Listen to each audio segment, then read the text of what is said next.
Bom dia, vamos lá para mais uma aula, né? Hoje, sexta-feira, muitas aulas interessantes na Univesp. E hoje nós vamos trabalhar com ortografia contextualizada, com texto. Um texto que vocês já conhecem, né? É o conto do Pequeno Polegar.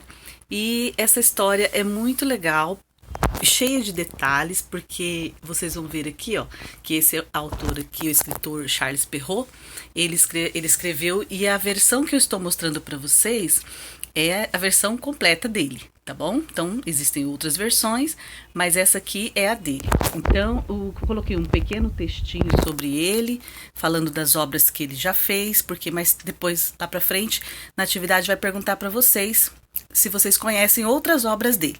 Quando depois que vocês lerem, vocês vão ver aqui, algumas com certeza vocês já viram, já leram, tá bom? Então, Pequeno Polegar. A Pro vai ler o conto, depois nós vamos fazer umas perguntas e depois será a atividade de ortografia no ler e escrever, tá? Então vamos lá. Era uma vez um casal de lenhadores muito pobres, com 7 filhos pequenos. Um deles, o caçula, era magro e fraco, mas esperto e inteligente. Era conhecido como Polegar, por ser muito pequeno ao nascer. Naquele ano difícil, faltava tudo, praticamente não havia o que comer. Os 2 lenhadores, desesperados com tanta miséria e tantas bocas para alimentar, encontraram uma triste solução. Iriam se livrar dos 7 filhos esfomeados. Enquanto os filhos dormiam, pai e mãe planejaram como agiriam para abandonar as crianças. Imagina a situação.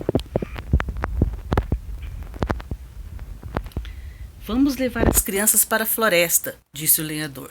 Lá, enquanto juntam lenha, nós as abandonaremos e fugiremos sem que percebam. Quando o pai pronunciou a última palavra, seus olhos e os de sua esposa estavam cheios de lágrimas. Coitadinhos dos meus filhos, disse a mãe soluçando. Ficarão sozinhos, sentindo frio, fome e medo das feras do mato. Prefere então que morram de fome aqui mesmo, conosco sob nossas vistas? Perguntou o pai também chorando. Não havia solução. As crianças morreriam em casa ou na floresta. Então era melhor que fosse longe, para os pais sofrerem menos. Combinaram o que fariam no dia seguinte e foram dormir. Pela manhã, o casal chamou os filhos e foram todos para a floresta. Enquanto as crianças estavam ocupadas em apanhar bastante lenha, os pais foram se afastando, até ficarem bem longe. Quando os 7 irmãos perceberam que estavam sozinhos, os 6 maiores começaram a chorar. Mas Polegar não desanimou. Encorajou os irmãos, propondo que juntos procurassem o caminho de casa. Começaram a caminhar pela floresta, mas infelizmente, quanto mais caminhavam, parecia que estavam mais perdidos e não sabiam que rumo seguir. Chegou a noite, começou a chover e a fazer muito frio. Ao longe, os lobos uivavam. Os 6 pequenos estavam desesperados, amedrontados e desanimados. Olha só. Mas Polegar, sempre muito ativo, subiu em uma grande árvore e lá do alto viu uma luz brilhar ao longe. Imaginou que seria a luz de uma casa. Sem hesitar, o garoto desceu da árvore e, guiando os irmãos, começou a andar na direção daquela luzinha distante. Andaram e andaram até chegar a uma casa imensa e assustadora. Polegarzinho bateu à porta e uma mulher veio abrir. Quem são vocês, crianças, e o que querem? Estamos perdidos na mata. Tenha pena de nós, minha senhora. Estamos com fome e precisamos de um lugar para dormir. Poderia nos abrigar? Coitados, vocês estão sem sorte. Esta é a casa do meu marido, o gigante, verdadeiro devorador de criancinhas. Polegar logo respondeu sem demonstrar medo. Se ficarmos na mata, com certeza seremos devorados pelos lobos. Então, já que estamos aqui, preferimos ser devorados pelo gigante. Aliás, quem sabe ele não se comoverá e nos deixará viver? Já com os lobos, não haverá conversa alguma. A mulher do gigante tinha coração mole e se deixou convencer. Permitiu que os 7 irmãos entrassem. Mal tinham acabado de entrar, ouviram fortes golpes na porta. Era o gigante que regressava. A mulher escondeu as crianças embaixo do armário e correu para abrir a porta.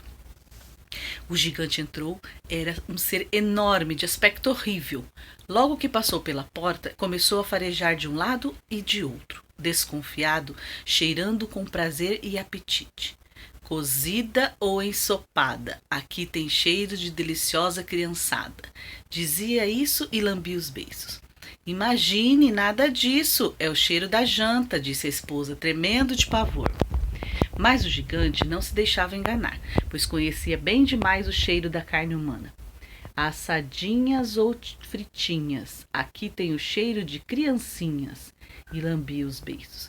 Guiando-se pelo faro, foi em direção ao armário, e com as enormes mãos arrancou de lá os 7 irmãos, um por um, mais mortos do que vivos pelo medo. Muito bem, aqui tem uma ótima refeição para amanhã. E começou a afiar o facão.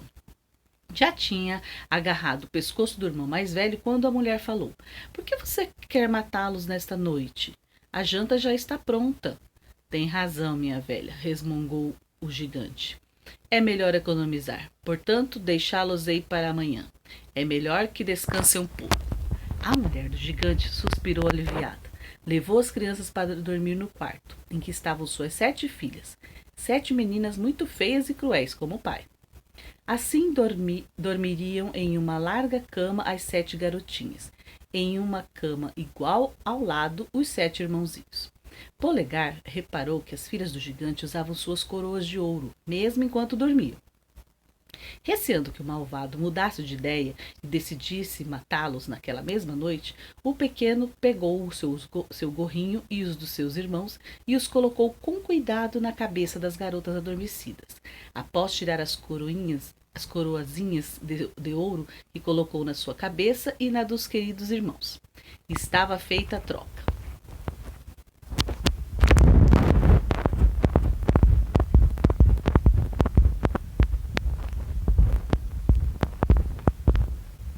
A certa altura, o gigante acordou arrependido por ter adiado a matança. Agarrou o facão e foi ao quarto das filhas no escuro.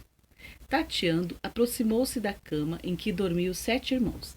Polegar sentiu a enorme mão do gigante tocar em seus cabelos e na coroazinha, e em seguida o horroroso exclamou: Meu Deus, o que estava para fazer? Por pouco quase degolei minhas próprias filhotas. Aproximou-se da outra cama, estendeu a mão, sentiu os gorrinhos de lã rústica e riu. E sem dó, cortou de uma vez só as 7 gargantas. Depois, voltou para a cama para continuar o sono interrompido. Bastaram alguns minutos e já estavam roncando forte. Com muito cuidado, o pequeno Polegar acordou os irmãos e contou-lhes o que acontecera. Falou da troca dos gorros com as coroas para enganar o gigante e concluiu: Devemos fugir imediatamente, antes que seja tarde. Silenciosamente, os coitadinhos saíram daquela casa e foram para a floresta. Andaram a noite toda sem saber bem para onde ir. Caminhavam rapidamente para escapar da fúria do terrível gigante. Na manhã seguinte, o gigante acordou e, antes de mais nada, foi pegar suas vítimas para cozinhá-las. Imaginem só como ficou ao perceber que havia degolado suas amadas filhinhas e que os 7 guris tinham desaparecido. Cego de raiva, calçou suas botas mágicas, que a cada passo alcançaram os 7 léguas, e partiu para a perseguição. Dali a pouco já estavam bem próximos dos fugitivos. Polegarzinho, sempre alerta, viu que ele estava chegando, e sem perder a calma, mandou os irmãos se esconderem em uma caverna ali pertinho. E lá vinha o gigante, cada vez mais perto dos indefesos meninos. Andara muito e já começava a se cansar. Precisou então parar e resolveu dar uma cochiladinha. E sabem onde? Bem na frente da caverna em que estavam escondidos os irmãos. Polegar pensou rápido e, aproveitando o sono do inimigo, mandou os outros 6 irmãos fugir. Depois aproximou-se do gigante e, com muito cuidado para não acordar o guloso, descalçou-lhe as botas mágicas. Eram imensos aqueles calçados do gigante, mas por serem mágicos, logo se ajustariam aos pés pequenininhos do novo dono. Agora sim, disse decidido, andarei pelo mundo até encontrar um modo de melhorar nossas vidas. Partiu calçado com as botas, que a cada passo percorriam 7 léguas. Andou muito, muito mesmo, mais que o próprio gigante.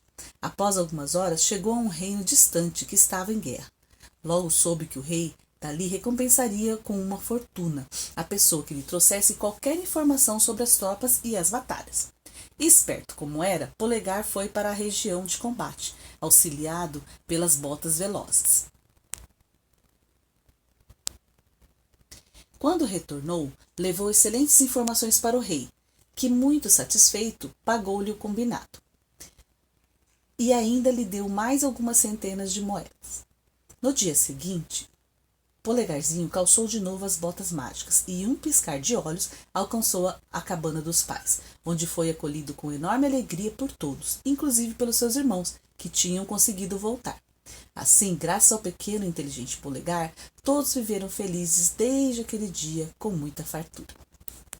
Então, após essa leitura, vocês vão observar algumas questões aqui que vão pedir para vocês voltarem no texto, tá? Por exemplo, vocês conhecem outros contos de Charles Perrault? Quais? Então, lá naquele início, que conta um pouquinho da história desse autor, desse escritor, você vai ver se conhece algumas daquelas histórias, tá bom? Como o autor descreve o pequeno Polegar, como que ele fala que o pequeno Polegar era, né? Quais eram as características, como que ele se apresenta na história? Como conseguimos perceber que o conflito começou a acontecer na história? Quais são as resoluções dos conflitos? Então, aquela situação que ele precisa resolver aparece em diversas vezes no texto, porque a história é longa, tem alguns acontecimentos e ele precisa resolver aqueles problemas. Então, tem mais de um conflito na história, tá? Vamos lá. No Ler e Escrever, você tem a atividade 3C, que você vai realizar hoje, a 178, 179 e 180. Então, primeiro, você vai ler um trecho dessa história que está lá no Ler e Escrever com algumas palavras incorretas, tá? Você vai ler e vai encontrá-las. Pode sublinhar, pode riscar, circular, o que você achar melhor. Lá tem um espaço para você reescrever esse texto corrigindo as palavras incorretas. Não são apenas as palavras, dessa vez é o texto que ele colocou lá, o trecho todo. Depois, escreva quais palavras vocês localizaram que estão grafadas de forma incorreta e faça a correção necessária. Consulte o dicionário para verificar a grafia das palavras. Aqui também é interessante que toda vez que vocês lerem e verificarem uma palavra que vocês não conhecem, procure no dicionário o significado para vocês poderem entender o contexto, tá? E só que aqui nessa atividade vocês vão pegar as palavras incorretas que está nesse trechinho da primeira atividade e vai procurar no dicionário a escrita correta dela, tá? Aqui na terceira atividade são só as palavras. Então, primeiro você vai ler, marcar, depois você vai copiar o textinho e arrumar as palavras dentro do texto. Agora, no terceiro, você vai pegar só as palavras incorretas e procurar no dicionário a forma correta, tá bom? E o último, a que conclusão podemos chegar sobre a grafia correta das palavras selecionadas? Então, dessas palavras que você encontrou que a escrita não está correta, que conclusão você pode chegar a respeito disso? Por que eu escrevo com S? Por que eu escrevo com Z? Por que SC? Você vai colocar a sua maneira, tá bom? Depois que você escrever toda a sua conclusão, você ainda poderá procurar nesse slide aqui, depois dessa atividade, aqui embaixo, ó, tem outras regularidades ortográficas que são referentes a esse texto. Aquela que você achar que combina, que dá certo, que é correta também, que encaixa ali, você pode copiar nessa última atividade, tá bom? Então, um ótimo dia, uma ótima atividade. Qualquer dúvida, estou à sua disposição, tá bom, meu amor? Tchau para vocês.